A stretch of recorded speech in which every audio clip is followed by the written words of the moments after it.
Hello everyone. Before we start, make sure to like and subscribe to the channel, and leave a comment with where you're from and what time you're watching. That way, YouTube will keep showing you stories just like this one. Now, let's begin. The dental office where I worked part-time had just cut my hours again, and I sat in my car during lunch break staring at the final notice from the power company, trying not to cry. Being a single mom to Lily, my 6-year-old, meant I couldn't afford to fall apart, not when she needed stability more than anything after the divorce that had cleaned me out completely 8 months earlier. Every paycheck disappeared before it even hit my account. Rent, groceries, her asthma medication that insurance barely covered, the after-school program I couldn't pull her from because I needed those extra hours to work. I'd already sold everything worth selling, had swallowed my pride and asked my parents for help until they couldn't give anymore, had maxed out credit cards I'd never be able to pay back. That afternoon, sitting in that stuffy car with the windows cracked because I couldn't waste gas running the AC, I finally opened the link my coworker Jasmine had texted me weeks earlier. She'd called it a sugar baby website, had sworn her cousin made enough in 3 months to pay off her student loans, and though everything in me screamed this was wrong, dangerous, degrading, I kept thinking about Lily's disappointed face when I told her we couldn't afford new school shoes yet. Spent a week just staring at the blank profile page before finally filling it out one night, after Lily had fallen asleep clutching her favorite stuffed rabbit, the one with the missing eye she refused to let me replace. The photos I uploaded were modest, just me in regular clothes. Nothing provocative because I told myself I was looking for financial help, not selling my body. There was a difference. There had to be a difference. Within days, my inbox filled with messages that ranged from disgusting to desperate. Married men sending explicit photos, college kids pretending to be rich, obvious scammers promising thousands for just my bank details. I was about to delete the whole account when Gregory's message appeared. Properly punctuated, respectful, asking if I'd like to meet for lunch at Bellanova, this Italian place downtown I'd only ever walked past.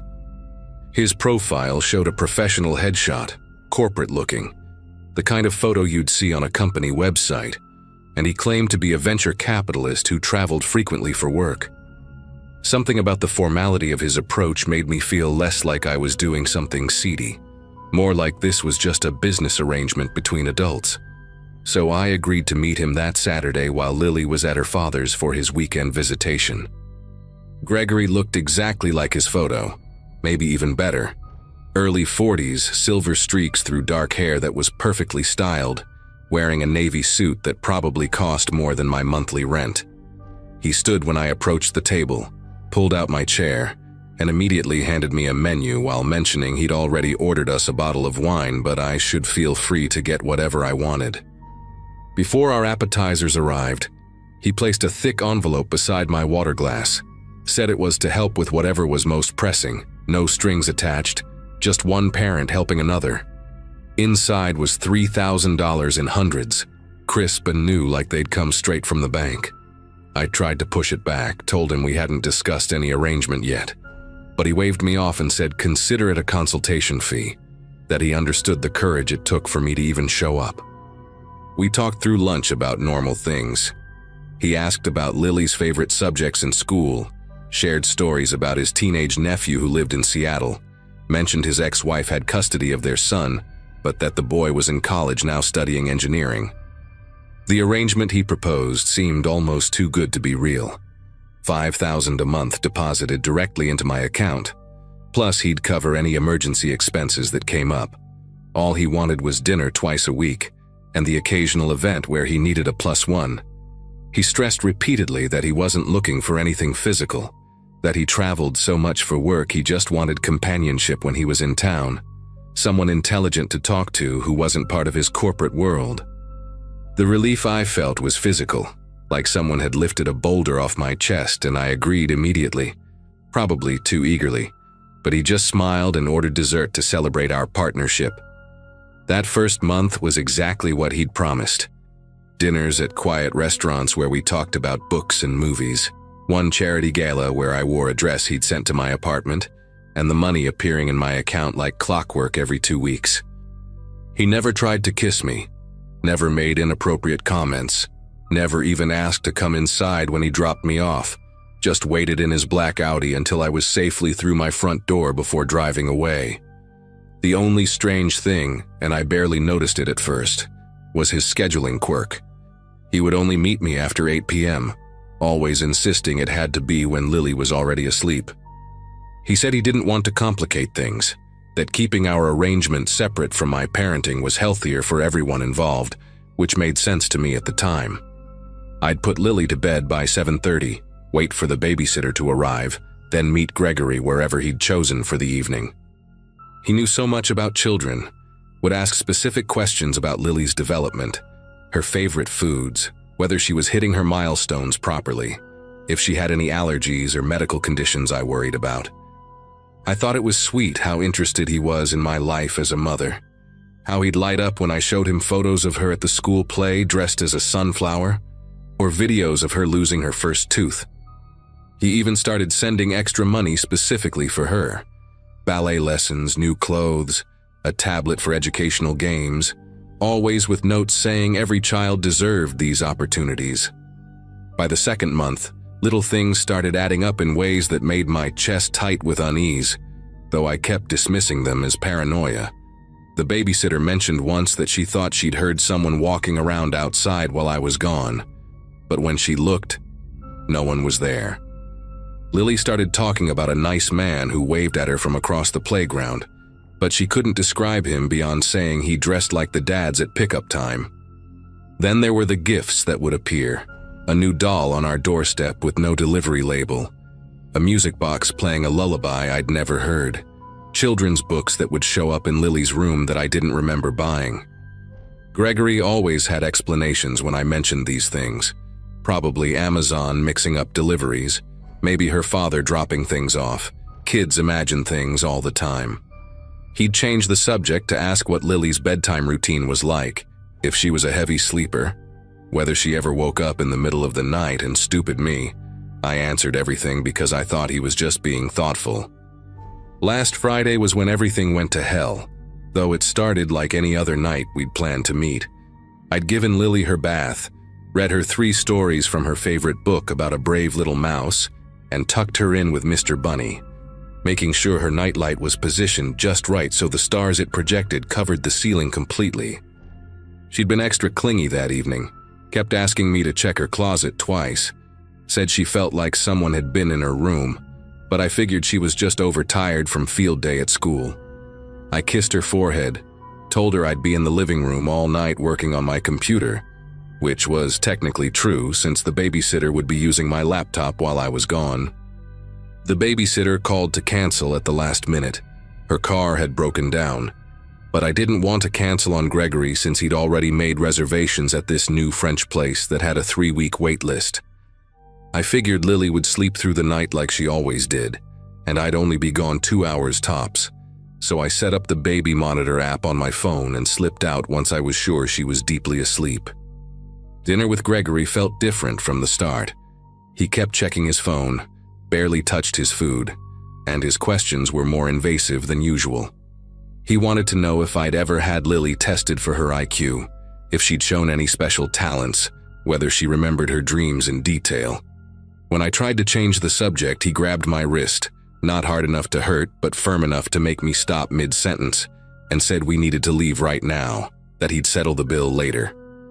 In the car, he was silent, driving faster than usual, taking turns that weren't heading toward my apartment.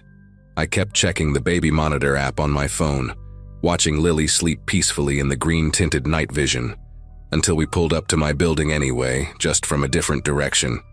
He said he wanted to come up just for a few minutes, that there was something important we needed to discuss about our arrangement. Everything in my gut screamed no, but he was already out of the car, already at my building's entrance, already typing in the door code that I'd never given him. I ran after him, my heels clicking against the lobby tile, trying to keep my voice calm as I told him we could talk tomorrow, that I was tired, that I needed to check on Lily. He didn't respond, just walked straight to the elevator and pressed the button for my floor. The 4th floor, which I'd also never told him. My heart was hammering so hard I thought it might break through my ribs, but I kept telling myself, maybe the doorman had mentioned it, maybe he'd seen it on a package delivery, maybe there was an explanation that didn't involve him stalking us. The hallway to my apartment felt endless, each step echoing like a countdown, and when we reached my door, he stood aside and waited for me to unlock it, his face completely blank, no trace of the charming man who'd taken me to lunch all those weeks ago. I fumbled with my keys, dropped them twice, my fingers numb with dread, and when I finally got the door open, the apartment was dark except for the glow from Lily's nightlight down the hall. I flipped on the living room light, turned to tell Gregory he needed to leave, and that's when I saw he wasn't behind me anymore. He was already in my apartment, had somehow moved past me in those few seconds, and he was sitting in the dark corner of the living room where I usually put Lily's toy basket. The shadows cut across his face in sharp angles, and in his hands, God, in his hands he was holding Mr. Bunny, Lily's special rabbit, the one she couldn't sleep without, the one that should have been in her bed with her right now.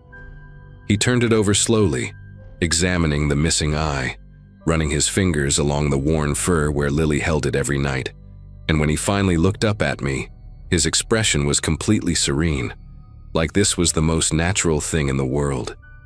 "She has excellent taste in companions," he said quietly, his voice different now, softer but somehow more frightening. "I've been watching her sleep sometimes, when you're in the shower or distracted with your phone. She looks so peaceful, doesn't she? Like a little angel. I've been thinking about what kind of father I'd be to a child like that." The room tilted, my vision blurred at the edges, and I gripped the door frame to keep from collapsing as the full weight of what he was saying crashed into me. Every maternal instinct in my body ignited at once, burning away the fear and replacing it with something primal and violent. I grabbed the heavy glass vase from the entry table, the one my mother had given me as a housewarming gift, and before Gregory could stand up, I brought it down on his head with every ounce of strength I had. The sound it made was wet and horrible, like dropping a watermelon on concrete, and he slumped forward, blood immediately pooling on my beige carpet. I didn't wait to see if he'd get up. I ran to Lily's room, scooped her out of bed while she was still drowsy and confused, grabbed my car keys and phone, and got out of there. In the elevator, Lily kept asking why we were leaving. Where was Mr. Bunny? Why was I crying? And I just held her tighter, told her we were going on an adventure to Grandma's house. I called 911 from the car, my voice shaking so badly the dispatcher had to ask me to repeat everything twice, and then I drove straight to my parents' house 2 hours away, checking the rearview mirror constantly, expecting to see his black Audi following us. The police found Gregory unconscious but alive in my apartment, along with something that still makes me sick to think about, a rental agreement for the vacant apartment directly above mine, dated 3 weeks before we'd even met on that website. The detectives showed me photos they'd found on his laptop, hundreds of pictures of Lily at the playground, at school pickup, through our apartment windows, even some from inside her room while she slept, that sick bastard standing over her bed like some kind of monster from a nightmare. They found journals where he'd written detailed fantasies about becoming her stepfather, about how he'd carefully selected us after watching several single mothers, chose me because I was desperate enough to ignore red flags, because Lily was the right age, the right temperament, the right everything for what he wanted. He's in prison now, took a plea deal for 15 years, and we've moved 3 states away, changed our last name, started over completely. Lily doesn't remember much, thank God, just occasionally asks about Mr. Bunny, and I tell her he went on his own adventure. I still wake up at night sometimes, convinced I can hear footsteps above us, but it's just the normal sounds of apartment living, not a predator mapping out our lives, waiting for the perfect moment to insert himself into our world.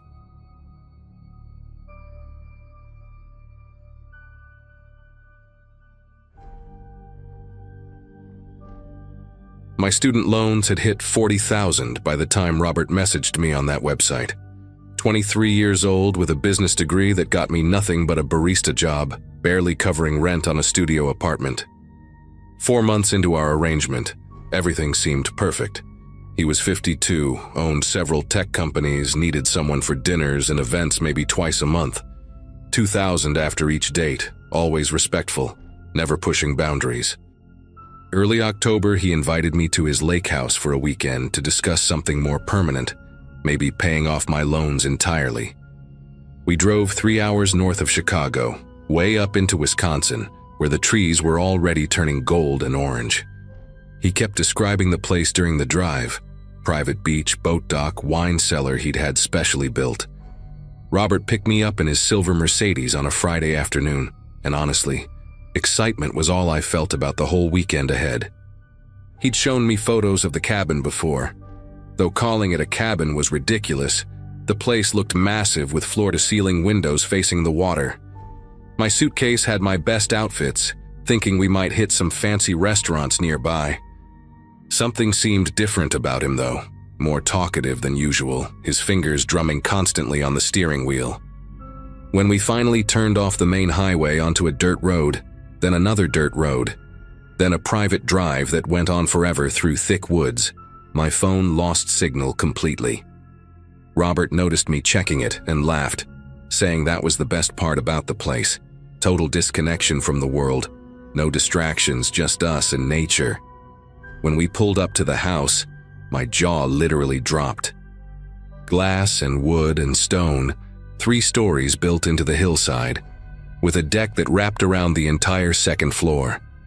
Robert grabbed my suitcase before I could reach for it, which was normal for him, always the gentleman. Inside, everything was modern and expensive. Marble countertops, leather furniture, one of those kitchens that looked like it belonged in a magazine.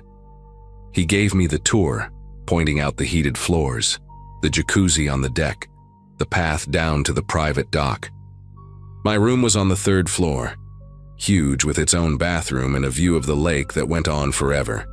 He put my suitcase in what looked like a closet, saying he'd had it converted to a special storage area with climate control for guests' belongings. Said the humidity from the lake could damage leather and certain fabrics. Then he closed it with this electronic keypad lock, punching in numbers too fast for me to catch. "Don't worry about unpacking now," he said when I reached for the closet door. "Let's have some wine first, watch the sunset. You can settle in later."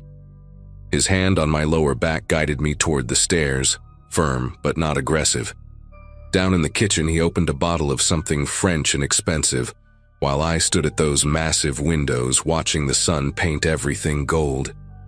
He handed me a glass, then raised his own for a toast. "To new beginnings," he said, maintaining eye contact longer than usual. After the second glass, my head felt fuzzy, which was weird because I could usually handle wine pretty well.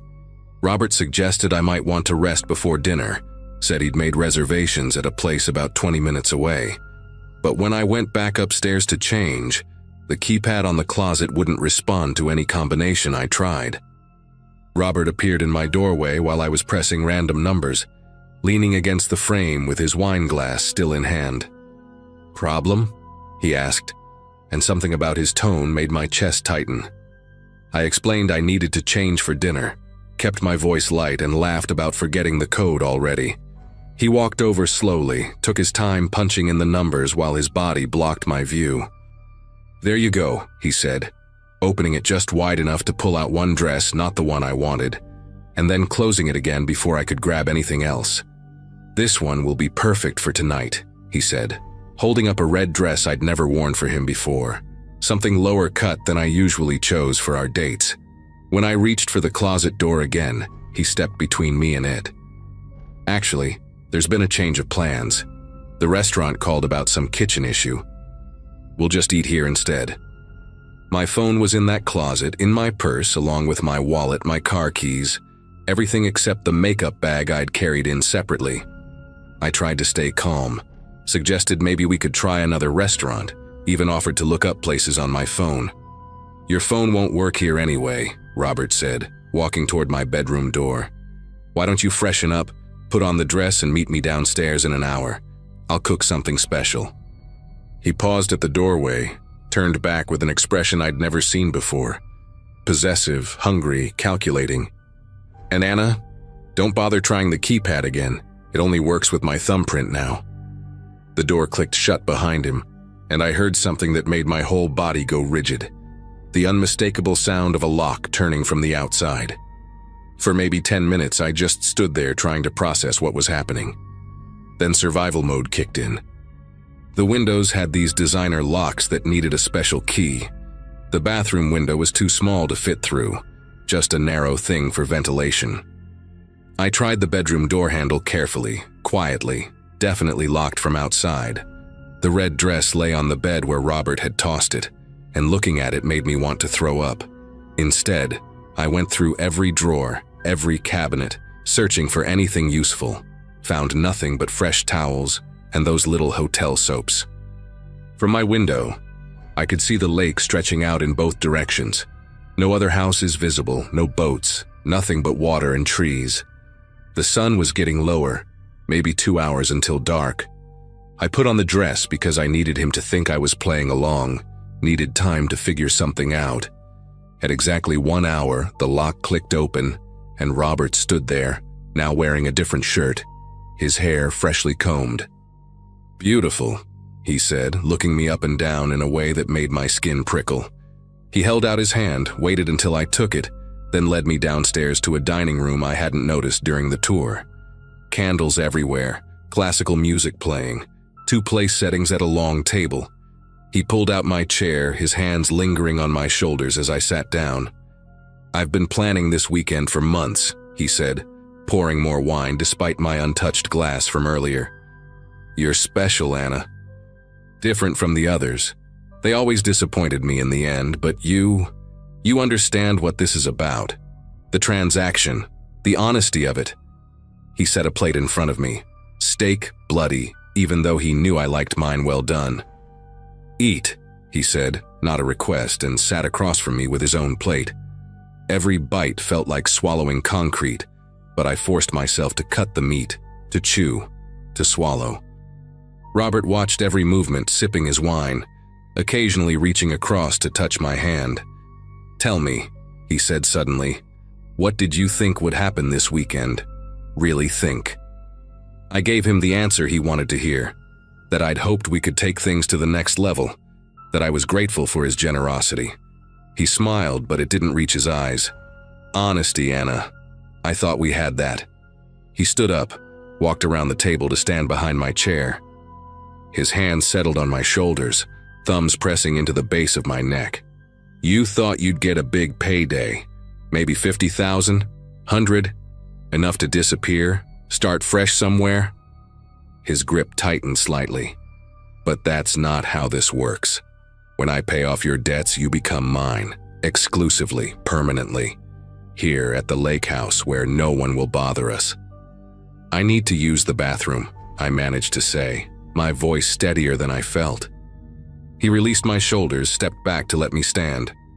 "Down the hall, second door," he said, then grabbed my wrist as I passed.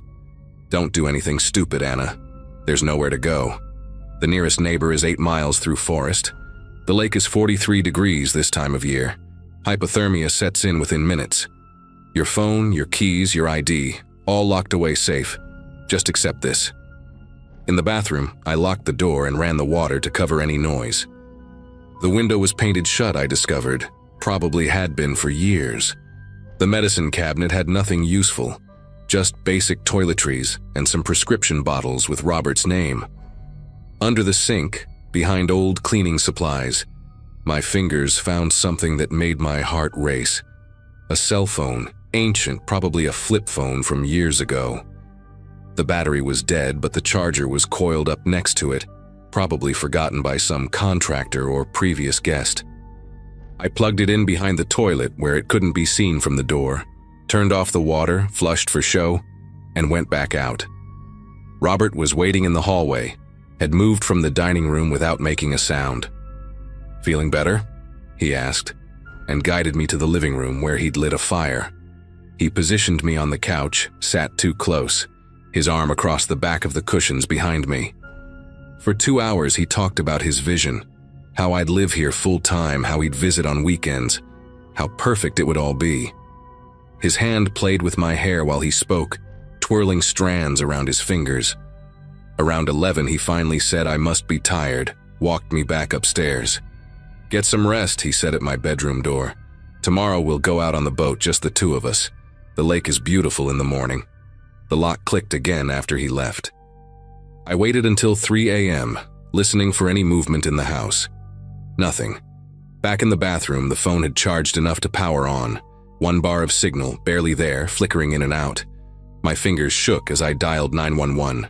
It rang once, twice, then connected. 911, what's your emergency? I whispered everything as fast as I could. Kidnapped, lake house in Wisconsin, 3 hours north of Chicago, off Highway 47, held against my will. The dispatcher kept asking for an exact address, but I didn't know it. I described the private road, the silver Mercedes, Robert's full name from those prescription bottles. She said they'd trace the call, send units to check all lake properties in the area. Then I heard footsteps in the hallway. Heavy, slow, they stopped right outside the bathroom door. The handle turned. "Anna?" Robert's voice was calm, which was somehow worse than anger. "What are you doing in there at 3 in the morning?" I shoved the phone under towels beneath the sink, praying it wouldn't make noise, and flushed the toilet. "Sorry," I called out, making my voice groggy. Wasn't feeling well. That wine hit me hard.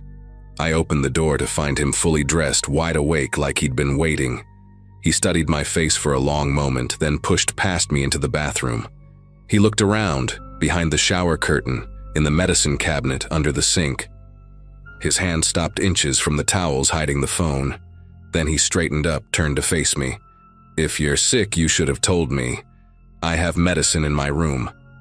He took my arm, not gently, and walked me back to my bedroom. "Try to sleep," he said. "And Anna? Next time you need the bathroom at night, knock on my door first. I'll escort you." This time, when he locked me in, I heard him drag something heavy in front of the door, furniture scraping against wood. Dawn came slowly, gray light creeping across the lake. Around 7, I heard sirens in the distance, getting closer. Robert's footsteps pounded up the stairs and the door flew open. He'd removed whatever he'd used to block it. "Get dressed, now. Jeans and a sweater, something casual." His face was composed, but his eyes were wild. "We're going for a boat ride, just like I promised." When I hesitated, he grabbed my arm hard enough to bruise. "The police are coming because some neighbor reported a break-in down the shore. They're checking all the properties. You're going to smile, wave, be the perfect girlfriend enjoying a weekend getaway. One wrong word, one wrong look, and I'll tell them you're here for prostitution, that you tried to steal from me. Who do you think they'll believe? The respected businessman or the girl from the sugar daddy website?" He dragged me downstairs, out to the dock where a speedboat waited. But as he fumbled with the keys, 3 police cars pulled into the driveway. Officers already getting out. "Remember what I said," Robert whispered, his hand like a vice on my wrist. But I was done being scared. As the first officer approached the dock, I yanked my arm free and screamed, "Help me, he's keeping me prisoner. My name is Anna Fitzgerald. I called 911 from a hidden phone." Robert lunged for me, but 2 officers were already running toward us. He tried to play it cool, laughing, saying I was having some kind of episode, that we'd been drinking. But then more officers came from the house, one holding the old flip phone in an evidence bag, another carrying my purse and phone from the locked closet they'd broken open. The thumbprint lock, the bedroom door that locked from outside, my belongings secured away. It all painted a picture Robert couldn't talk his way out of. The female officer who questioned me separately found the bruises on my arm, took photos, took my statement about everything from the drugged wine to the threats. Robert kept insisting it was a misunderstanding, a game gone wrong, that I'd agreed to everything. They arrested him right there on his own dock, those expensive boat shoes slipping on the wet wood as they cuffed him. They found evidence of 2 other girls in his computer, apparently. Previous arrangements that had ended when the women mysteriously disappeared from social media, stopped contacting their families. One from 2017, another from early 2022. The prosecutors think they left the country to escape him, but they're still investigating. Robert got 11 years. Kidnapping, false imprisonment, assault. His lawyers tried to make me look like a willing participant who got cold feet, brought up the website, the money, the 4 months of dates. But that 911 call saved me. The dispatcher had recorded everything, including Robert trying to break down the bathroom door in the background. I still have nightmares about that weekend, about what would have happened if that old phone hadn't been there. I don't use dating apps anymore, definitely don't do arrangements. Got a normal job at a marketing firm, paying off my loans the slow way. Sometimes I Google Robert's name, just to make sure he's still locked up. 7 more years to go.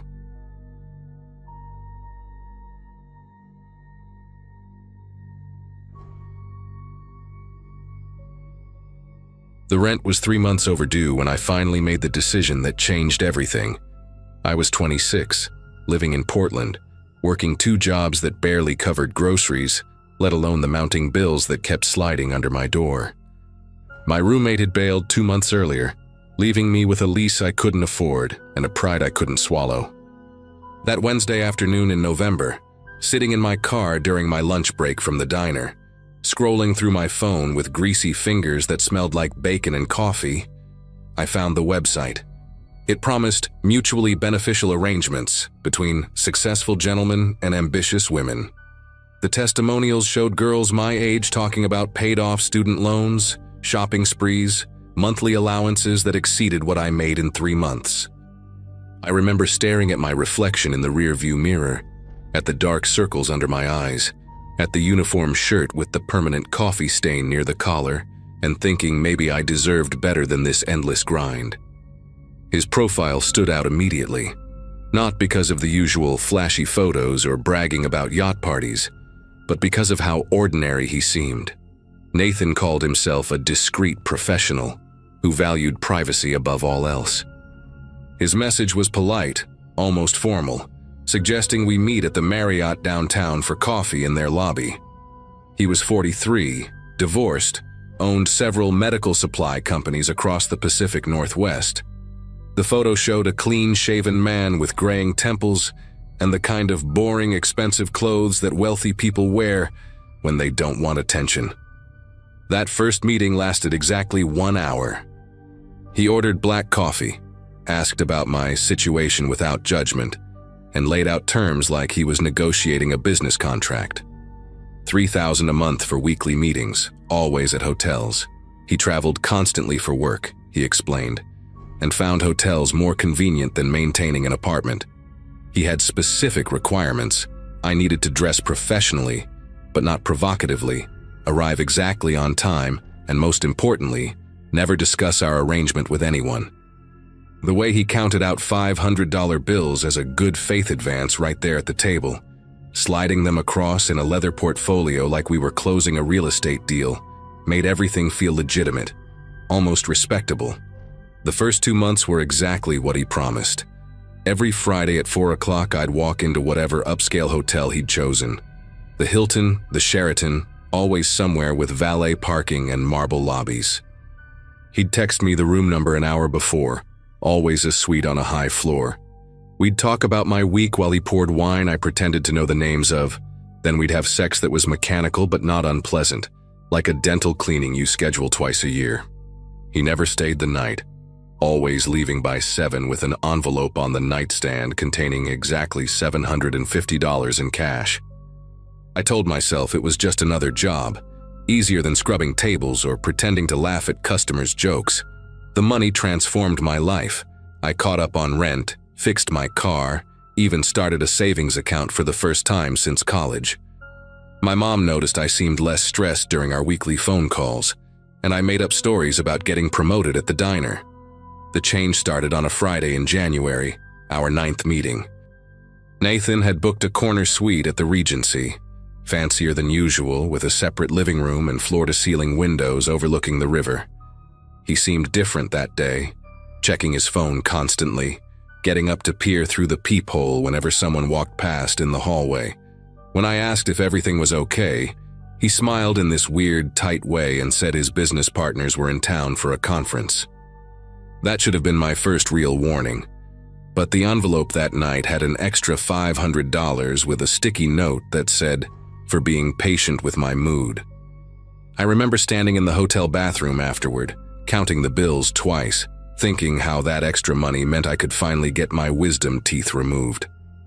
While I was getting dressed, I noticed his laptop was open on the desk, showing what looked like multiple video feeds, just black squares with timestamps at the bottom. When he saw me looking, he snapped it shut so fast he almost caught his fingers, then made some joke about boring security footage from his warehouses. 2 weeks later, everything unraveled. Nathan had texted me about meeting at the Grandview Hotel, a place we'd never been before. The suite was massive, almost apartment-sized, with a kitchen, 2 bedrooms, and this strange industrial feel. Exposed brick walls and metal fixtures that seemed more like a converted loft than a hotel. Nathan was already there when I arrived, sitting on the leather couch with a glass of whiskey, wearing the same navy suit he always wore on Fridays. But something was different about the room's layout. There were mirrors everywhere, not just the normal bedroom and bathroom ones, but decorative mirrors on the walls, a mirrored coffee table, even mirror tiles above the bed that I'd never seen in any hotel before. He kept talking about how this was their premium designer suite, how he'd pulled strings to get it. While he was in the bathroom, I went to plug in my phone and noticed the outlet near the bed was brand new, like it had just been installed. The paint around it was still slightly tacky, and there was drywall dust on the carpet underneath that housekeeping had missed. I don't know what made me look closer at that outlet. Maybe just boredom, or that nagging feeling you get when small details don't add up. The faceplate was slightly crooked, and when I touched it, it shifted. Behind it, barely visible through the screw hole, was a tiny red light, no bigger than a pinhead. My chest got tight and I started checking the other outlets, the smoke detector, the air vents. The smoke detector had a small black dot in the center that didn't match the model. I knew because my apartment had the same brand. The lamp on the nightstand had a tiny hole drilled in its base, perfectly positioned toward the bed. Even the digital clock had this weird sheen on its display that looked wrong. I found 7 cameras in 10 minutes, and those were just the obvious ones. My phone started recording everything as I walked around the room, documenting each location, trying to keep my breathing steady while Nathan sang off-key in the shower. The mirror above the bed wasn't even a real mirror. When I stood at an angle, I could see through it slightly, like those interrogation rooms in cop shows. There was definitely a room on the other side. The bathroom door opened and Nathan emerged in a hotel robe, still drying his hair with a towel. I was sitting on the couch, fully dressed, my purse clutched in my lap with my phone hidden inside, still recording. He asked why I wasn't comfortable yet, and I told him I wasn't feeling well. Maybe food poisoning from lunch. The lie came out smooth, practiced, like I'd been rehearsing it my whole life. He walked over and put his hand on my forehead, checking for a fever, and his fingers felt like ice against my skin. That's when I heard it, a muffled cough from somewhere that wasn't our suite. Nathan's eyes flicked toward the wall with the fake mirror, just for a second, but long enough for me to know he'd heard it too.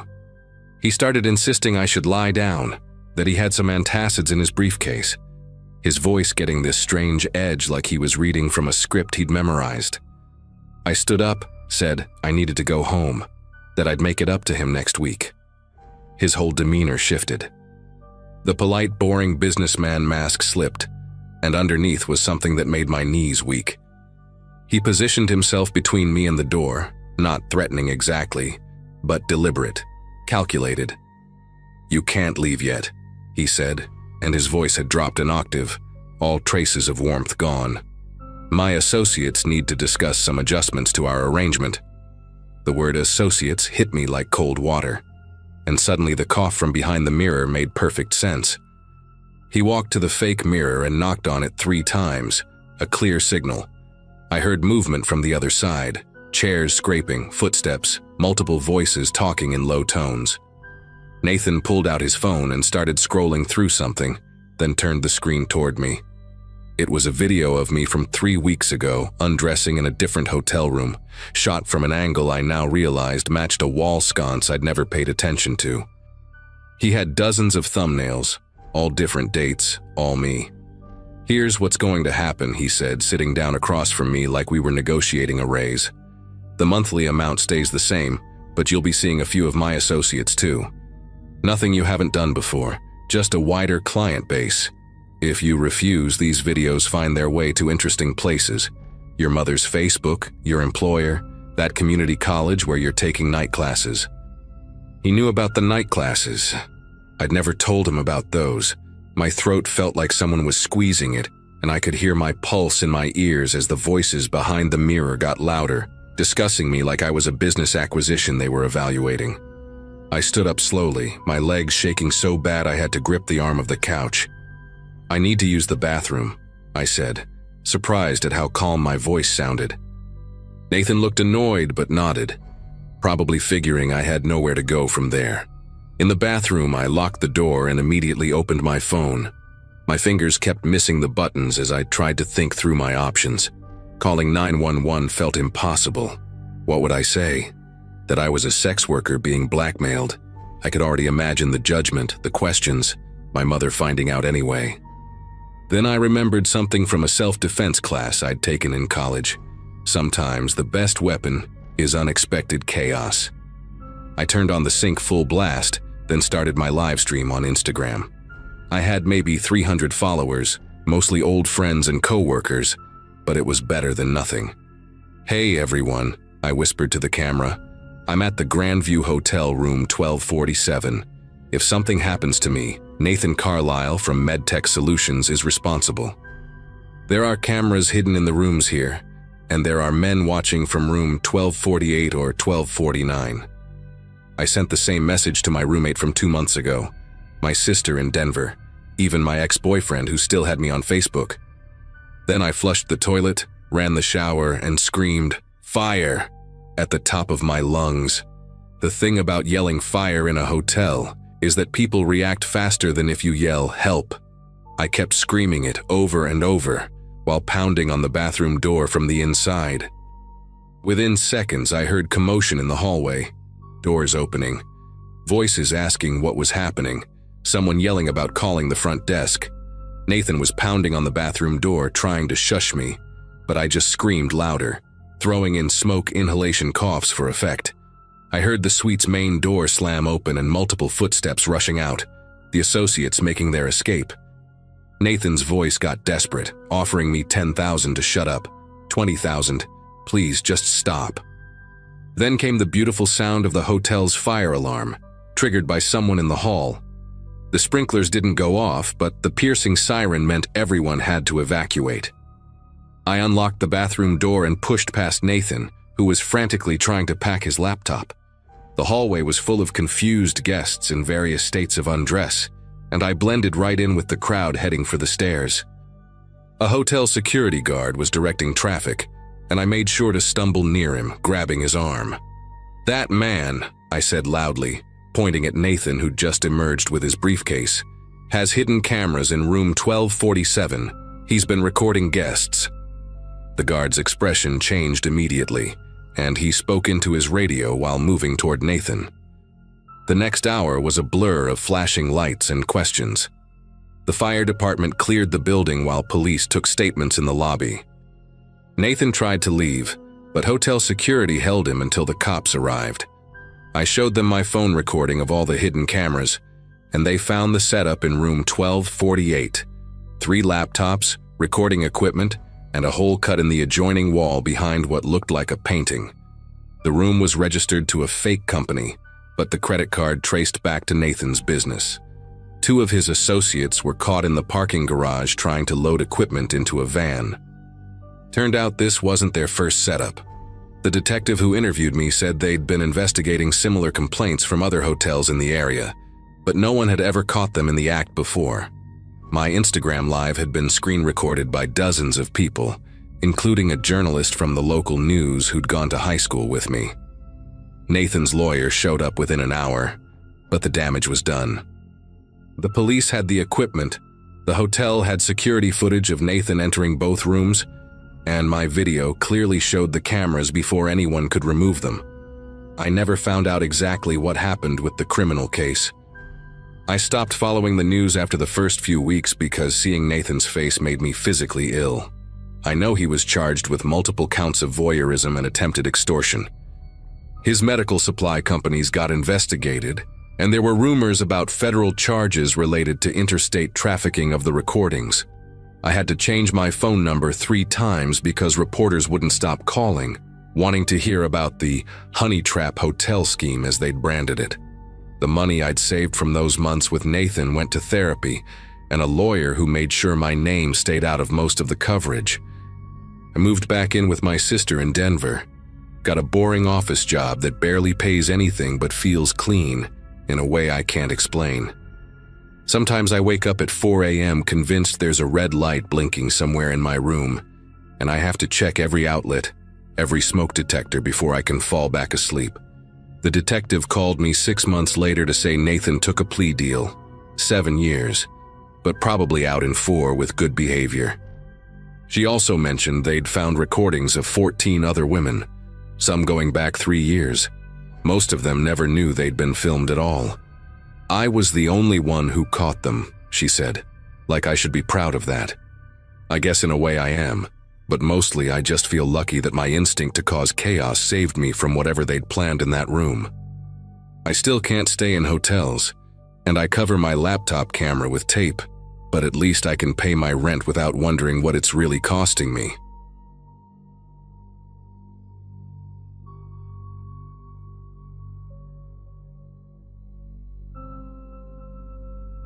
February of this year found me 21 and drowning in debt at UC San Diego. Between tuition, rent for my shoebox apartment in Pacific Beach, and trying to survive on ramen and peanut butter sandwiches, money was beyond tight. Every shift at a campus coffee shop, every freshman I tutored in calculus, every twice-weekly plasma donation, it all went straight to keeping me housed and enrolled. My roommate Brad had bailed the month before, leaving me stuck with double rent payments, and eviction notices were starting to pile up under my door. A buddy named Kevin had been joking about these sugar dating apps for months, showing me profiles of older women offering cash for company. One desperate night at 2 a.m., after calculating that I had exactly $17 to last me 9 days, I downloaded one of those apps and started scrolling. Victoria Sterling's profile stopped me cold. 43, platinum blonde. Every photo showing her draped in designer clothes next to Bentleys or standing on marble terraces overlooking the ocean. Her message came through within an hour of me viewing her profile. Not the usual "hey cutie" garbage, but actual questions about my mechanical engineering courses, about the robotics project I'd mentioned in my bio. We went back and forth for a week and she knew her stuff. Turned out she'd invested in several tech startups and actually understood what I was studying. When she suggested dinner at the Grand Del Mar Resort that Friday, my gut told me something was different about this one. The menu prices online made my eyes water, but then she Venmo'd me $500 for gas and something appropriate to wear.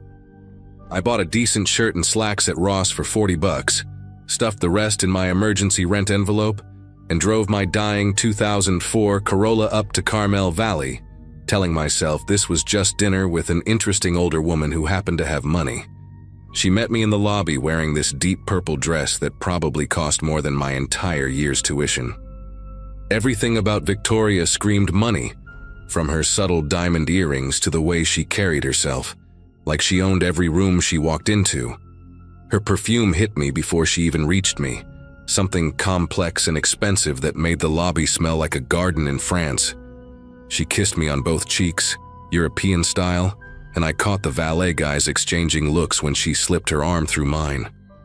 During dinner, she ordered for both of us in perfect French, chose a wine that cost $300 a bottle, and kept touching my hand while asking about my family, my dreams, my plans after graduation. She had this way of making intense eye contact, these green eyes that seemed to catalog every detail about me. Between the lobster thermidor and the chocolate soufflé, she mentioned she had a proposition that could solve all my financial problems. $10,000 a month, she said, swirling her wine glass like we were discussing the weather. All I want is your company 2 evenings a week. Dinners, events, sometimes traveling, nothing you're not comfortable with. My fork literally stopped halfway to my mouth. 10 grand would change everything. I could finish school without stress, maybe even help my mom with her medical bills. Victoria smiled at my obvious shock, reached into her harmless bag, and pulled out an envelope. Inside was $2,000 in cash. "Consider this a signing bonus," she said. "My driver is outside. Why don't we go for a ride and discuss the details?" Red flags should have been going off, but all I could see was green. The color of money, the color of her eyes, the color of the escape route from my miserable financial situation. Her driver was this massive guy named Dimitri, probably 6'5", with a neck thicker than my thigh, and hands that could palm a basketball. He stood next to a black Mercedes S-Class, holding the door open without making eye contact. Victoria slid in first, patting the leather seat beside her, and I followed like a lamb to slaughter.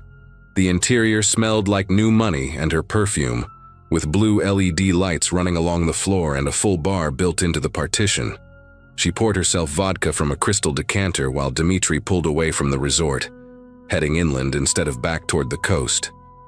"I need you to understand something," Victoria said, her fingers tracing patterns on my knee. "This arrangement requires absolute discretion. Some of my business associates are very particular about privacy." We were 20 minutes into the drive, winding through dark hills I didn't recognize, when she pulled out an iPad and showed me photos. Me walking into the resort, me at the coffee shop on campus, me leaving the plasma center. My throat went completely dry seeing those pictures. "How long have you been watching me?" came out as barely a whisper. Victoria laughed, this tinkling sound that would have been charming if I wasn't suddenly terrified. "Oh, sweetheart, I don't watch. I research. I know about your mother's lupus diagnosis, your father walking out when you were 12, your full-ride scholarship that only covers tuition. I know you're brilliant but desperate, which makes you perfect." She swiped to a new photo. Me in my apartment, taken through my window. "Perfect for what?" I asked, already reaching for the door handle. That's when I heard the locks engage, that final electronic click that meant I wasn't going anywhere. Dimitri's eyes met mine in the rearview mirror for the first time, and he had this expression like a cat that had cornered a mouse. Victoria pulled out a different phone, started recording video, and said the words that made my entire body go cold. "Perfect for what we need you to do with Professor Morrison's daughter." Professor Morrison taught advanced thermodynamics, and his daughter Chloe was in my study group. Sweet girl, 19, always brought homemade cookies to our sessions. Victoria showed me another photo, Chloe laughing at some party, her arm around a guy I didn't recognize. "Her father owes some very important people a substantial amount of money," Victoria explained, her voice shifting from seductive to businesslike. "He's been uncooperative about paying. You're going to get close to Chloe, earn her trust, and bring her to a specific location when we tell you to." My stomach churned, and I actually thought I might throw up right there in that pristine Mercedes. "You're talking about kidnapping," I said, my voice cracking. Victoria's perfectly manicured nails dug into my thigh, hard enough to hurt through my cheap slacks. "We're talking about leverage. Nobody gets hurt if everyone cooperates. You'll receive your 10,000 monthly plus bonuses. Refuse, and those photos of you accepting money from me, getting into my car willingly, they tell a different story. Drug deal gone bad, maybe. Prostitution. Your scholarship disappears. Your mother's insurance mysteriously gets canceled." Dimitri had turned onto a dirt road, headlights cutting through absolute darkness. No other cars for miles. My phone had no signal. I'd been checking desperately every few seconds. "Even better," Victoria continued, pulling out a folder with photocopies of my mom's medical records, her social security card, her work schedule at the grocery store in Chula Vista. Such a shame if something happened to her during one of those late shifts. Parking lots can be so dangerous. My whole body was trembling now, that kind of shaking that starts in your core and radiates outward. She had everything, every detail of my life, my mom's life. Probably even knew what size shoes I wore. The car finally stopped at what looked like an abandoned warehouse. one yellow light bulb hanging over a metal door. Two more men emerged from the shadows, both wearing suits despite the late hour, both with that same predatory patience Dimitri had. Victoria opened her door and gestured for me to follow. "Come inside. We have contracts to sign, videos to record. Do this right, and in 6 months you'll have enough money to disappear. Start fresh anywhere you want." Standing outside that warehouse, I made a split-second decision that probably saved my life. I stumbled getting out of the car, deliberately dropped to one knee like I was about to puke, and while everyone stepped back in disgust, I grabbed a handful of dirt and gravel. When Dimitri reached down to haul me up, I threw it straight in his eyes and bolted into the darkness. Behind me, Victoria screamed something in what sounded like Russian, and I heard car doors slamming, feet pounding on dirt.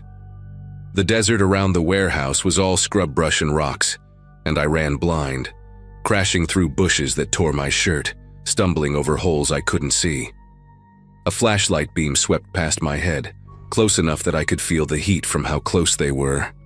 I dropped behind a boulder, trying to control my breathing while my lungs burned for oxygen. Their voices carried in the still night air. They were spreading out, forming a grid pattern to flush me out. I knew they'd find me eventually if I stayed hidden, so I started moving again, keeping low, using shadows and terrain for cover. About a mile out, I nearly cried with relief when I saw headlights on a distant road. I had no idea where I was, but I ran toward those lights like my life depended on it, which it did. My legs were screaming, my fancy Ross shirt was shredded, and I could taste blood from where I'd bitten my tongue during a fall. The road turned out to be a small highway, and I literally threw myself in front of an approaching pickup truck, waving my arms like a madman. The driver, this older Mexican guy named Carlos, took one look at my destroyed clothes and terrified face and told me to get in. He didn't ask questions, just drove me straight to a police station in Escondido. I told the cops about the attempted kidnapping plot, gave them Victoria's name, the warehouse location, everything. They took my statement, but when they sent units to check it out, the warehouse was empty. No cars, no people, nothing but dust and old machinery. The dating app profile was gone. The Venmo payment came from an untraceable account, and Victoria Sterling didn't exist, at least not under that name. For weeks after that night, I lived in pure paranoia. I moved in with my cousin in La Mesa, changed my phone number, dropped out of Professor Morrison's class, and warned Chloe to be careful without giving specifics. The cops told me not to reveal details of an ongoing investigation. Every black Mercedes made my heart race. Every tall guy in a suit looked like Dimitri, and I started carrying pepper spray and a knife everywhere. My mom never knew how close she came to danger. I just told her I was staying with friends for a while. Then one morning about a month later, I woke up to find an envelope under my apartment door. Inside was a single photo, me at the police station that night, taken from across the street, and $5,000 in hundreds. No note, no threat, just the message that they knew where I'd gone and were choosing to let me walk away. I took it as a warning and a goodbye, grabbed my stuff, and transferred to Arizona State the next semester, changing my major to computer science so I'd never cross paths with anyone from the engineering department at UCSD again. Campus police eventually told me they'd found similar complaints from 2 other universities in California. Young, desperate male students approached by older women with incredible offers, though I was the only one who'd gotten far enough to see the warehouse.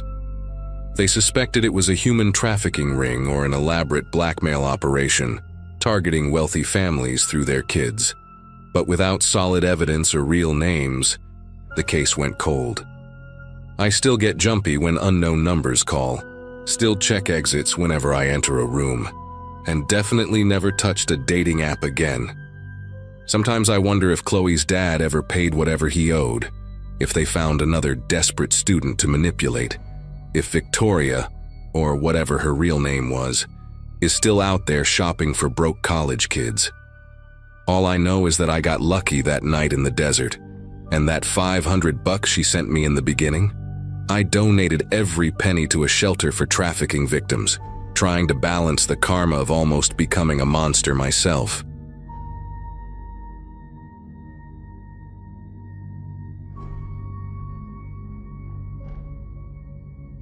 Friday nights at the Velvet Room meant dealing with drunk executives and their endless corporate war stories. But the tips made it worth every forced smile.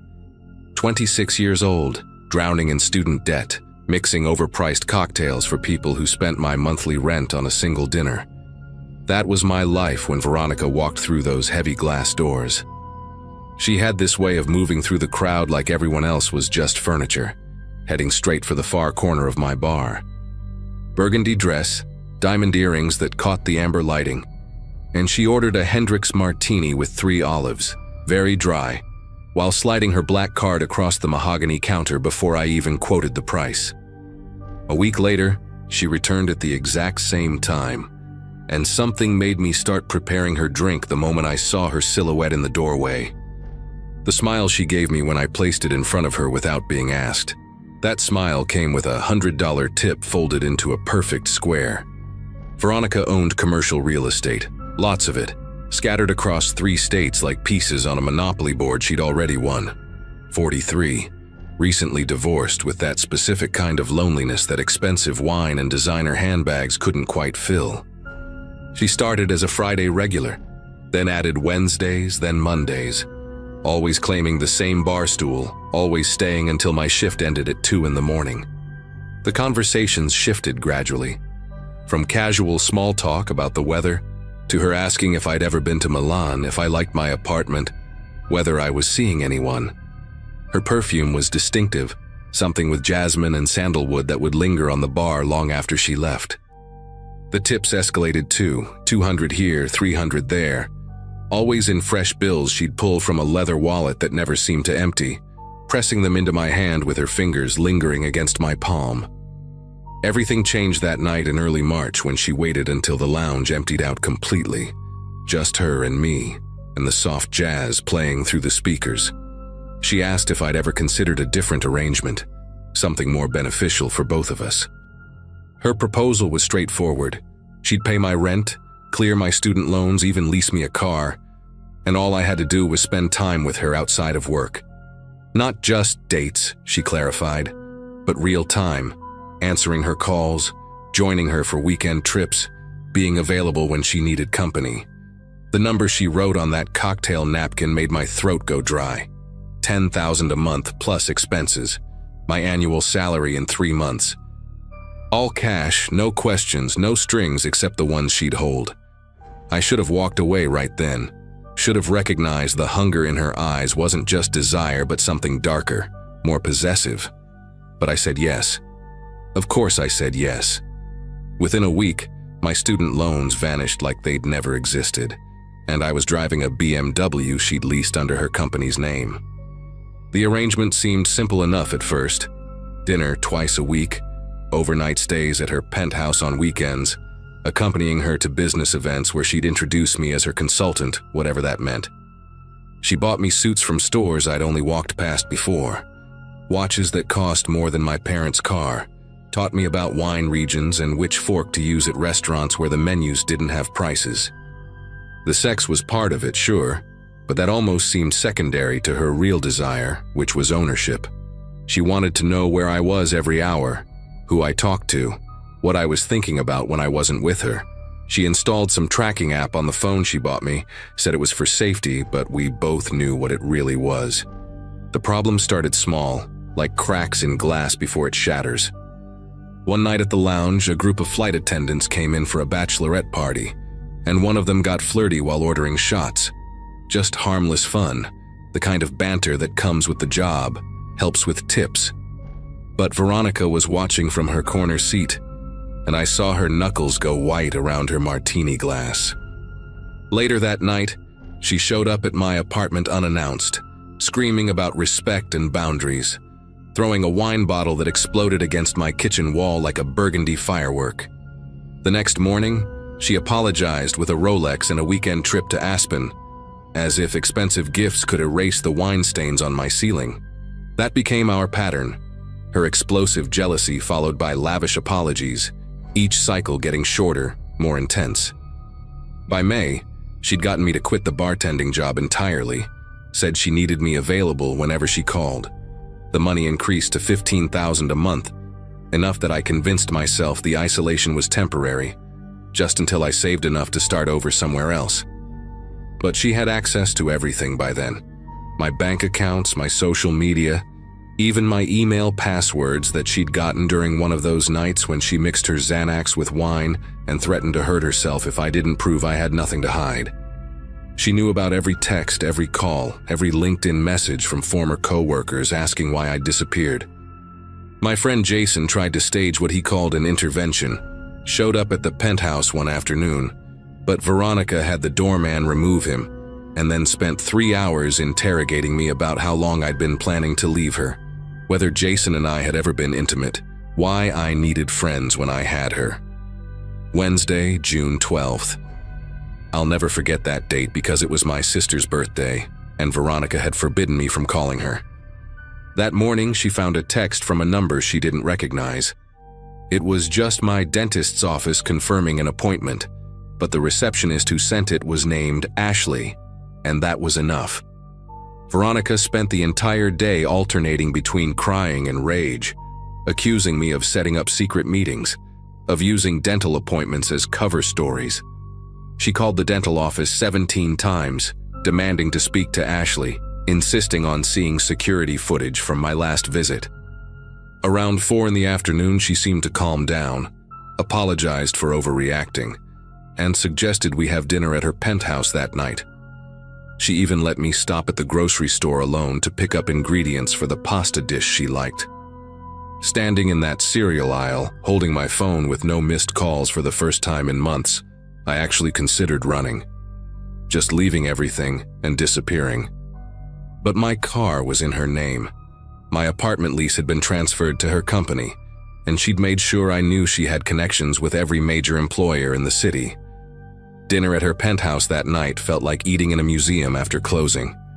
Too quiet, too perfect, with shadows in places where light should reach. She'd set the dining table with her grandmother's china, lit 37 candles throughout the room, I counted them to keep my mind busy, and wore this white silk dress that made her look like she was attending her own wedding. She barely touched her food, just kept refilling my wine glass and watching me eat with this intensity that made each bite harder to swallow.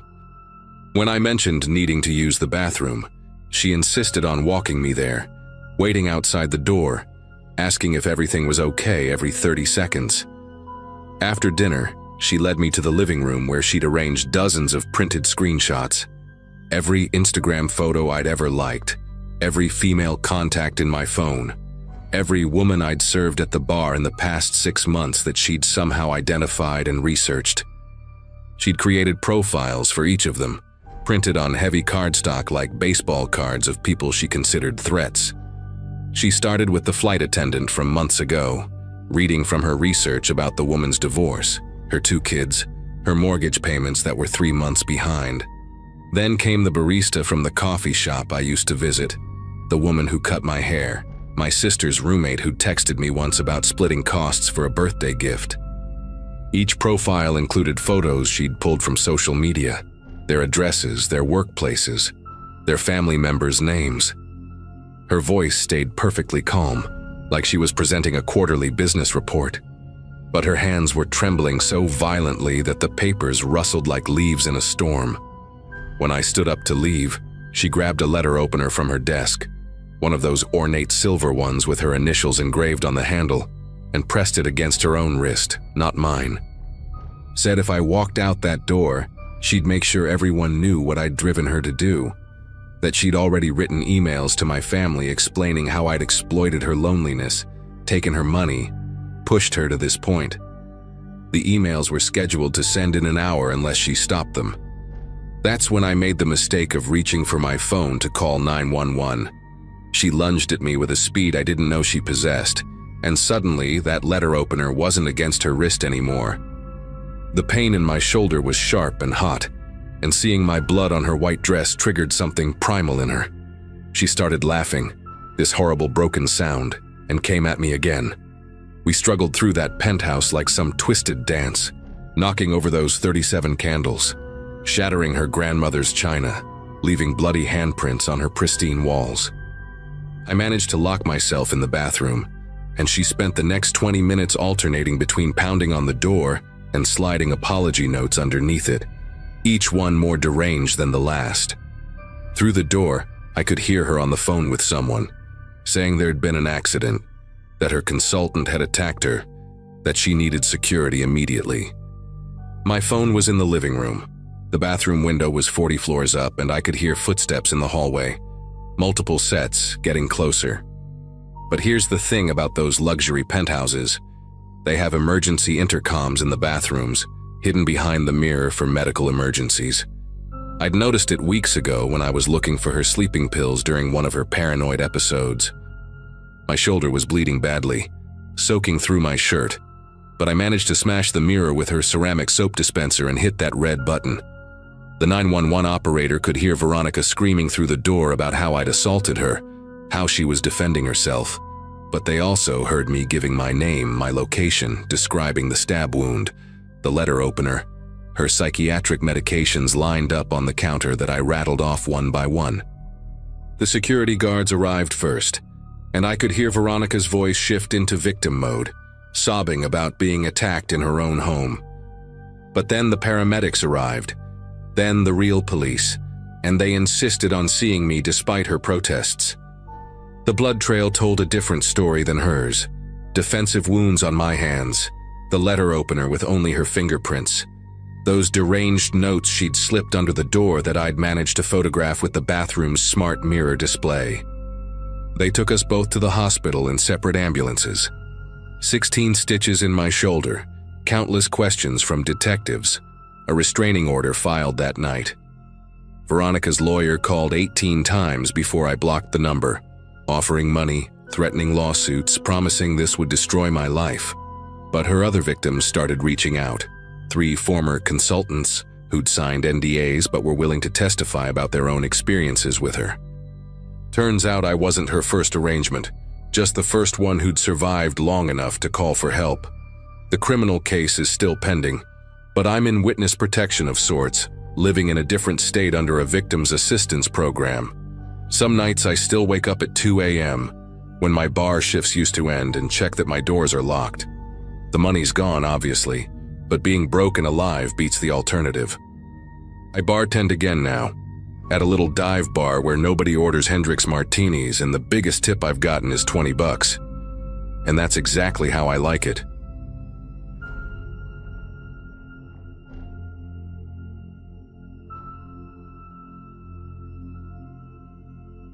My laptop screen glowed in the dark studio apartment while I scrolled through the Sugar Daddy website for the 5th time that night.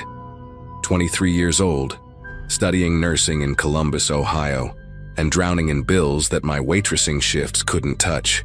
That's where life had brought me. Every month became a juggling act between textbooks, groceries, and the $100 rent that had doubled since my roommate moved out 2 months earlier to live with her boyfriend. Creating that profile felt like crossing a line I'd drawn for myself years ago.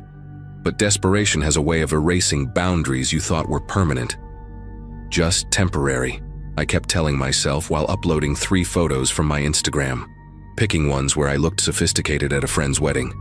My bio claimed I enjoyed wine tasting and art galleries, 2 things I'd never actually done but figured men on this site would want to hear. Within an hour, 47 messages flooded my inbox, most of them vulgar, direct propositions that made my skin feel dirty just reading them. But one message stood out, from a man whose profile photo showed him on what appeared to be a yacht, wearing a tailored Navy suit that probably cost more than my entire year's tuition. Richard's message read differently than the others. No mention of my body, no crude suggestions, just genuine interest in my nursing studies and an invitation to lunch. 51 years old, owned several medical equipment distribution companies across the Midwest, and wrote with perfect grammar, which somehow mattered to me in that moment. He suggested meeting at a steakhouse downtown the following Saturday, the kind of place with valet parking and leather-bound menus without prices. Richard had already arrived when I walked in wearing my only nice dress, a black piece I'd bought for job interviews, and he stood to greet me like we were old friends, not strangers from a transactional website. Silver hair styled precisely, a Rolex catching the light, teeth so white they seemed unnatural against his golf course tan. Everything about him screamed money in a way that both attracted and repelled me. The waiter knew him as Mr.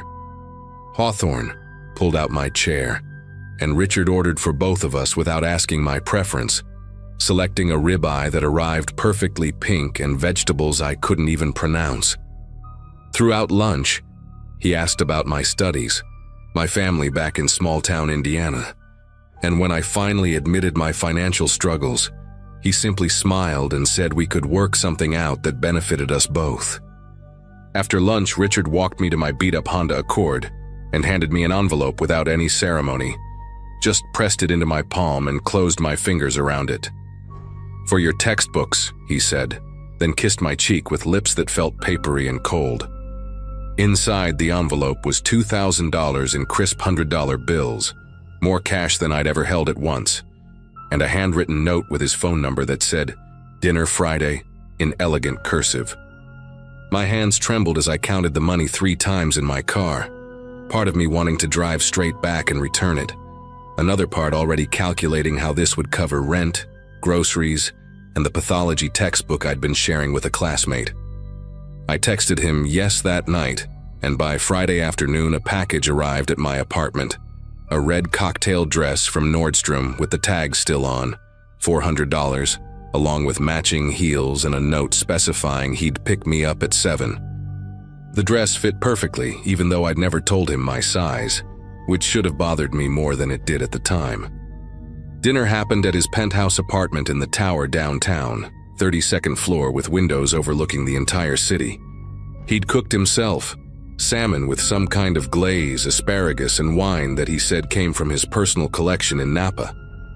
Richard talked about his divorce 5 years ago, how his ex-wife got the house in Dublin, but he preferred city living anyway, and mentioned his 2 adult sons who worked in his companies but rarely called. After the 3rd glass of wine, he moved closer on the leather couch, running his fingers through my hair while describing trips he wanted to take me on. Vegas, Miami, maybe even Paris if things went well between us. His touch felt possessive rather than gentle, the way someone might handle an expensive object they'd just purchased. And when he kissed me, his tongue tasted like wine and something metallic. That night he gave me another envelope, $3,000 this time, and made it clear he expected me to be available when he wanted to see me, usually twice a week, sometimes more. For 2 months, the arrangement worked exactly as Richard wanted it to. He'd text me at random hours, sometimes midnight, sometimes during my morning classes, and expect responses within minutes. If I didn't reply fast enough, he'd call repeatedly until I answered. His voice always calm, but with an edge that made my chest tighten. He bought me a new iPhone because mine was embarrassing, installed some kind of tracking app for safety, and would question me if I went anywhere unusual. My grades actually improved because suddenly I could afford all my textbooks, quit one of my waitressing shifts, and focus on studying. But Richard started showing up at places without warning. The coffee shop where I studied, the gym near campus, even outside my apartment at odd hours just to check in. He'd introduced me to his business associates as his girlfriend, though we'd never discussed being exclusive, and got visibly angry when a male classmate texted about a study group while we were at dinner. Everything shifted the night I told him I couldn't see him that weekend because of midterms. His face went completely still, like a mask had dropped, and he set down his wine glass so carefully it didn't make a sound. "I don't think you understand how this works," he said, voice eerily quiet. "I've invested a lot in you. Your rent, your education, your entire lifestyle now depends on me. You think you can just decide when you're available?" He stood up from the couch, walked to his home office, and came back with a folder containing copies of every check he'd given me, receipts for every gift, even screenshots of our text messages. Apparently, he'd been documenting everything from day one, creating what he called insurance to make sure I understood my position. He calmly explained how easy it would be to tell my nursing school about my side business, how disappointed my parents back in Indiana would be to learn how their daughter was paying for college. The threat was clear without him having to raise his voice once. After that night, I became his puppet on a financial string, answering every text within seconds, showing up whenever he demanded, smiling through dinners where he'd grip my thigh under the table hard enough to leave bruises. He started choosing my clothes, transferring money directly into my account but monitoring every purchase I made, questioning a $5 coffee or asking why I needed tampons when I'd just bought them 3 weeks ago. My friend Megan noticed the designer bags, the new laptop, but also the way I'd jump whenever my phone buzzed, how I'd cancel plans last minute with weak excuses. Richard wanted me to move into a luxury apartment closer to his penthouse, already had the lease ready, said he'd handle everything, but I knew accepting meant losing the last bit of independence I had left. During sex, which had become more frequent and increasingly rough, he'd whisper about how he owned me, how no one else would ever want someone who sold themselves, how lucky I was that he chose to take care of me. He'd leave marks on purpose, hickeys and bruises in visible places, his way of branding me so everyone would know I belonged to someone. The breaking point came in early May when I met someone at the hospital during my clinical rotation. Brian was a second-year resident, only 28, with messy brown hair and kind eyes that crinkled when he laughed at my nervous jokes. We bonded over terrible hospital coffee and the chaos of 12-hour shifts, and for the first time in months, I remembered what it felt like to have someone look at me like a person instead of a purchase. Brian asked me to grab breakfast after a particularly brutal night shift, nothing romantic, just eggs and pancakes at a 24-hour diner near the hospital. But Richard had been tracking my phone and saw I'd been at an unusual location for 2 hours. The confrontation that evening was volcanic. He threw a wine glass against his apartment wall, screaming about disrespect and betrayal, demanding to know who I was whoring myself out to now. When I tried to leave, he blocked the door, grabbed my wrist so hard something popped, and said if I walked out he'd make sure I never finished nursing school, that he'd destroy my life so thoroughly I'd wish I'd never met him. But I left anyway. Ran out when he went to the bathroom, drove straight to Megan's apartment with nothing but my purse and the clothes I was wearing. She took one look at my wrist, already swelling and turning purple, and drove me to the emergency room where x-rays showed a minor fracture. The nurse who treated me had seen this before, slipped me a domestic violence pamphlet, offered to call the police, but I was too terrified of Richard's threats about nursing school to file a report. For a week, I stayed at Megan's place, ignored the hundreds of calls and texts from Richard that ranged from apologetic to threatening to desperate. He sent flowers to my apartment, to the hospital where I did clinicals, even somehow got them delivered to my parents' house in Indiana, with a note saying their daughter was confused and needed help. He emailed my nursing school advisor claiming to be a concerned family friend, worried about my mental health and dangerous lifestyle choices, though thankfully she didn't take him seriously. Brian kept asking me out for coffee, and eventually I said yes, desperate for something normal and kind even though I knew Richard would find out. He always did. Our first real date was supposed to be simple, just mini golf and ice cream on a Sunday afternoon in early June. Brian picked me up in his ancient Toyota Corolla that rattled when it idled, such a contrast to Richard's pristine BMW, and for 3 hours I actually forgot about the mess my life had become. We laughed at how terrible we both were at mini golf, shared a banana split like teenagers, and when he kissed me goodbye, it was soft and asked permission first. But when I got back to my apartment, the door was already cracked open, the wood frame splintered where someone had forced it. Richard was sitting on my couch like he belonged there, still wearing his golf clothes from that morning, drinking whiskey from one of my coffee mugs. The apartment reeked of his cologne, that expensive stuff that used to make me feel special, but now made me want to vomit. "Did you have fun with your little boyfriend?" he asked, swirling the whiskey like we were having a casual conversation. On the coffee table, he'd spread out printed photos, screenshots from Brian's social media, his work schedule at the hospital, even his parents' home address in Dayton. "You think you can replace me with some broke resident who drives a piece of shit car?" Richard stood up, walked toward me slowly, and I backed against the wall near my kitchen. "After everything I've done for you, the money, the clothes, pulling you out of your pathetic little life?" His face was red, veins visible on his forehead, nothing like the composed businessman I'd met months ago. He grabbed my shoulders, shook me hard enough that my head hit the wall, and started describing exactly what he'd do to Brian, how easy it would be to get him fired, maybe plant drugs in his locker, or perhaps something more direct involving his car's brake lines. The threats poured out of him like poison, each one more horrific than the last, and I realized this wasn't about wanting me anymore. It was about not letting anyone else have me. When he finally paused to take a breath, I did the only thing I could think of and screamed as loud as possible, over and over, until my throat felt raw. My neighbor, an elderly woman named Dorothy who'd lived there for 30 years, started banging on the wall, yelling that she was calling 911. Richard's whole demeanor changed the second he heard Dorothy mention police. The rage dissolved into cold calculation. He straightened his polo shirt, picked up his whiskey, and walked to the door like nothing had happened. "This isn't over," he said quietly, then left just as we heard sirens in the distance. The police took my statement, photographed the broken door frame and my bruised shoulders, and said they'd file a report but couldn't arrest him without more evidence.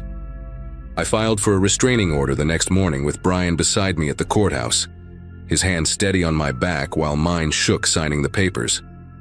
Richard violated it exactly once, 3 weeks later, showing up at the hospital parking garage to leave a single envelope on my windshield with $10,000 cash and a note, "For your silence."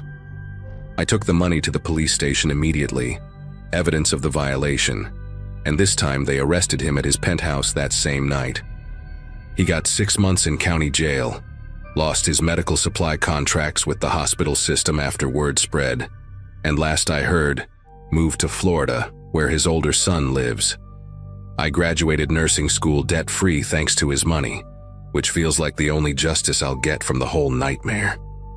Brian and I are still together, living in a little rental house with a security system he insisted on installing, and every time a BMW drives by too slowly, my heart still races even though I know Richard is 800 miles away.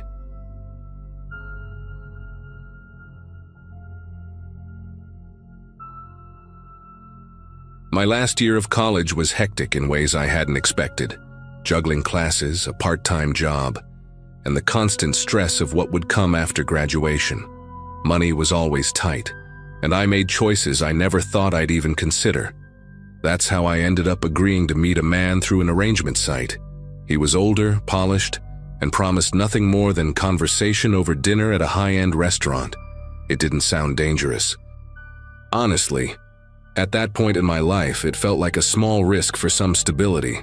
The dinner itself was almost too normal. His name was Daniel, mid-40s, expensive watch glinting every time he raised his glass. The restaurant smelled of roasted garlic and leather seats polished with care, the kind of place I'd never walk into on my own.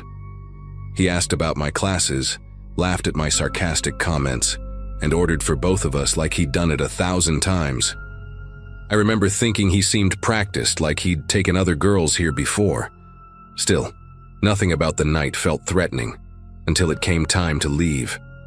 When I pulled out my phone to call a rideshare, Daniel waved it off with a chuckle. He leaned across the table, saying he'd never forgive himself if he let me ride home alone that late at night. His voice carried the kind of authority that didn't leave room for argument, but I still hesitated. I'd learned to trust my instincts, and something about the insistence nagged at me. He promised it was just to drop me off safely, and against my better judgment, I followed him to the sleek black sedan parked by the valet stand. The car smelled faintly of cedar and something chemical, maybe a strong cleaning product. The leather seats were cold against my skin as I buckled in. At first, he drove like anyone else, smooth, cautious, making small talk about the city lights flickering past the windshield. I remember staring at the digital dashboard clock, relieved that it wasn't too late. But when we reached the intersection where he should have turned toward my apartment, he kept going. The locks clicked down with a sharp mechanical sound, and I realized I couldn't open the door. I tried to laugh it off at first, telling him he'd missed the turn. He didn't respond, just tightened his grip on the steering wheel. The city streets began thinning out, familiar shops and gas stations replaced by warehouses with boarded-up windows. My chest tightened as I asked again where we were going.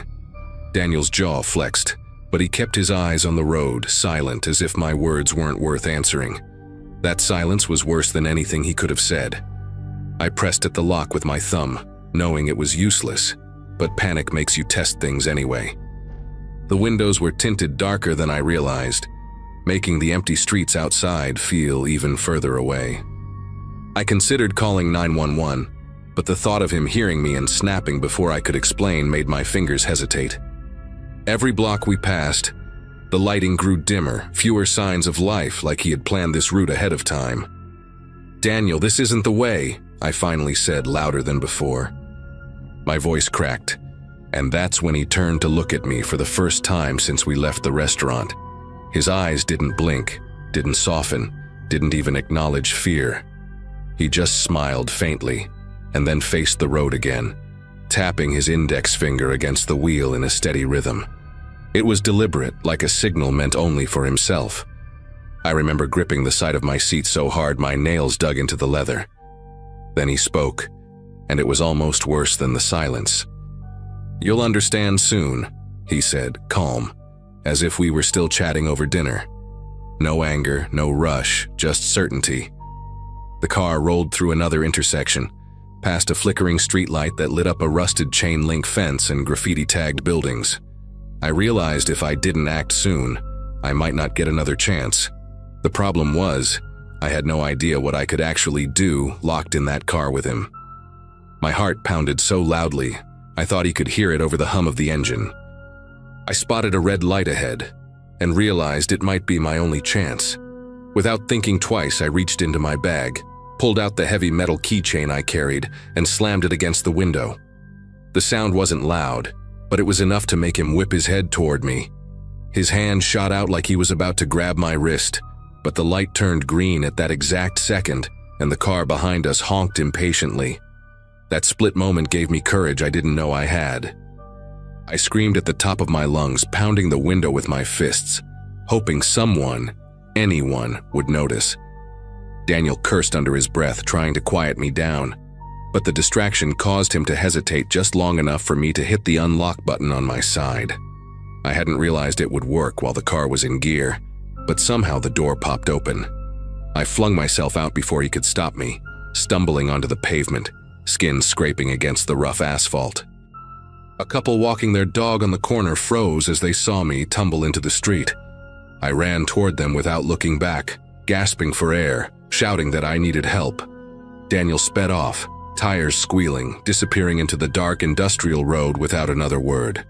His taillights vanished faster than I could process what just happened. The police took my statement, but they couldn't do much with only his first name and a vague profile picture. They told me these kinds of men use fake details all the time, and the car was probably rented. I never saw him again. To this day, I can't step into a stranger's car without feeling my chest tighten, and I've deleted every app that ever made me cross paths with people like him. It was supposed to be a simple dinner. Instead, it became the night I realized how thin the line between safety and danger really is.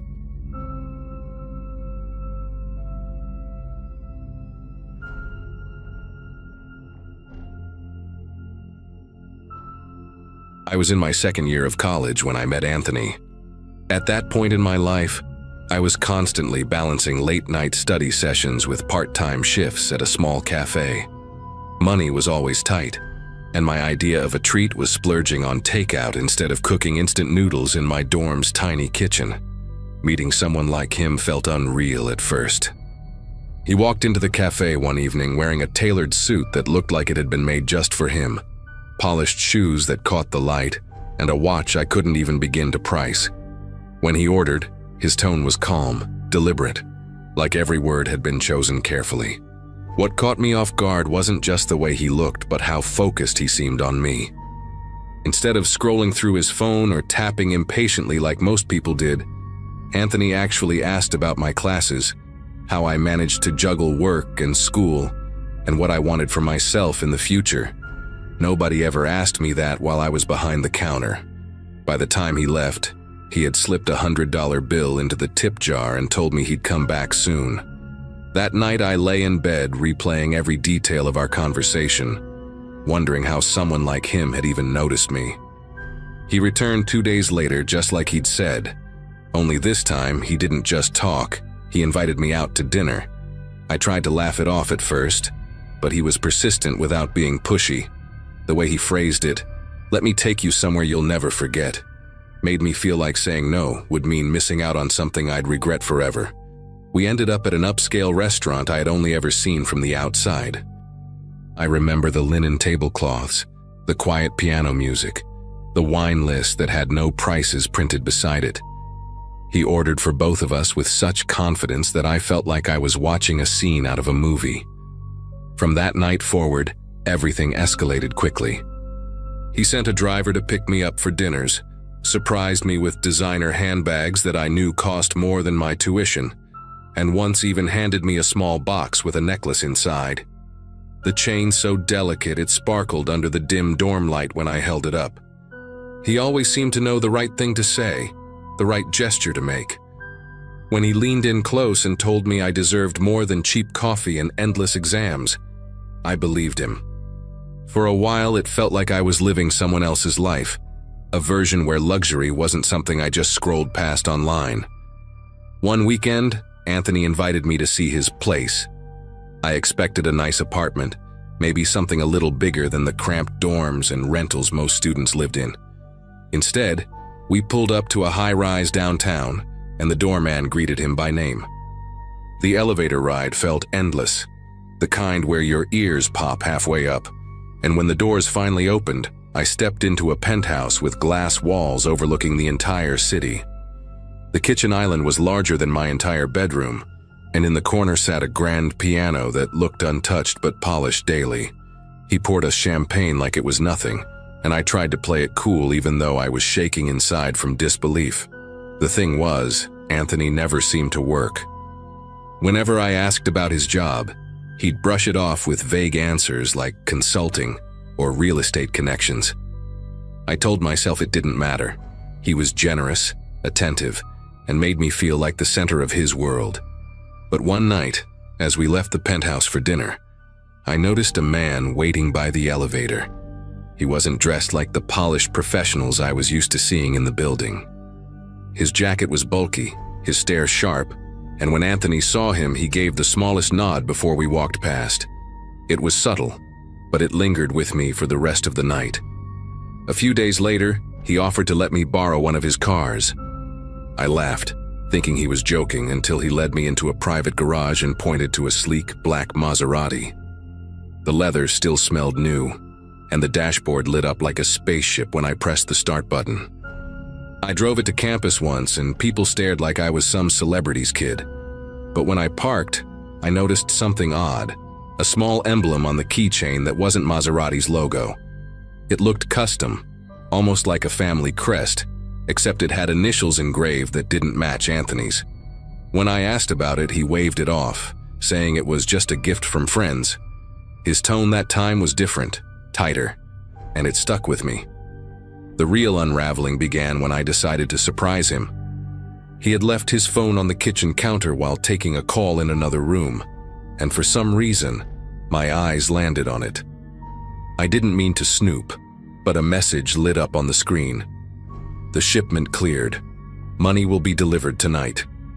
My chest tightened instantly.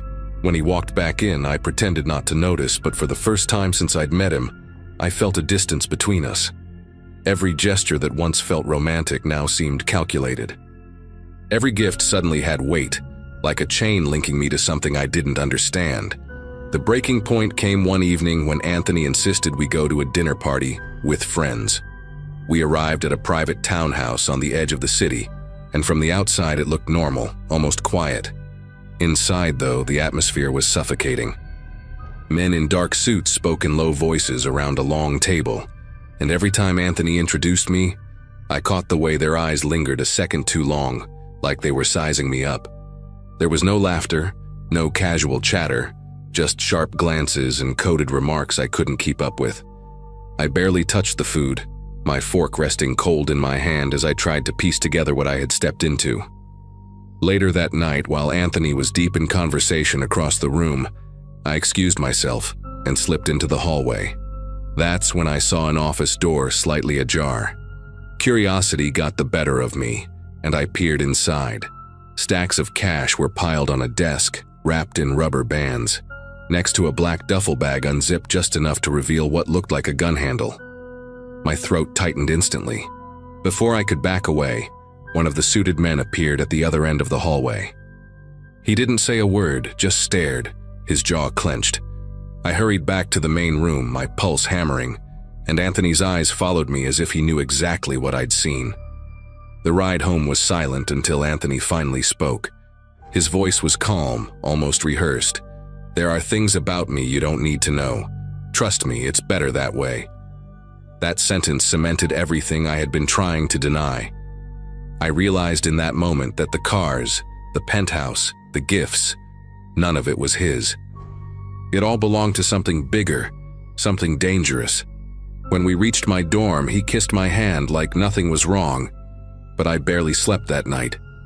My mind kept circling back to the money, the duffel bag, the men at the table. The very next morning, I packed a bag and left campus early.